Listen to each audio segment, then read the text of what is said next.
નમસ્તે મિત્રો, આપ સૌનું હાર્દિક સ્વાગત છે મારી ચેનલ જેસ્ટી રેસિપીઝમાં। આજે હું લઈને આવી છું એક એવી રેસિપી જે સાંભળતા જ મોઢામાં પાણી આવી જાય, ઝટપટ બની જાય એવી, હેલ્ધી પણ, સ્વાદિષ્ટ પણ અને સૌથી ખાસ વાત એ કે તેમાં કોઈ ખાસ તૈયારીની જરૂર નથી, બસ ઘરના થોડા ઇન્ગ્રેડિયન્ટ્સ થી એકદમ મજાનો સ્વાદ। તો સૌપ્રથમ એક મીડિયમ સાઇઝની સમારેલી ડુંગળી લઈશું, અડધી સમારેલી કાકડી, અડધું સમારેલું શિમલા મિર્ચ, એક સમારેલું ટમાટર, એક ચમચી ચાટ મસાલો, સ્વાદ પ્રમાણે થોડું સંચર નાખીશું।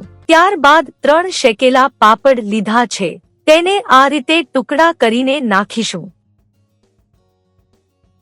એક નાની વાટકી શેકેલી મગફળી અને અડધા લીંબુનો રસ ઉમેરી બધાને મિક્સ કરીશું। તો બસ રેડી। આ ચાટ ખૂબ જ હેલ્ધી તો છે જ, પણ સ્વાદમાં પણ ખૂબ જ ટેસ્ટી લાગે છે અને ઝટપટ પણ બની જાય છે। તો એકવાર તમે બનાવીને જોજો, તમને ખૂબ જ ભાવશે। તો ચાલો મિત્રો, આજ માટે આટલું જ। ફરી મળીશું એક નવી મજેદાર અને દિલથી બનેલી રેસીપી સાથે। ત્યાં સુધી આનંદથી બનાવો અને પ્રેમથી પીરસો।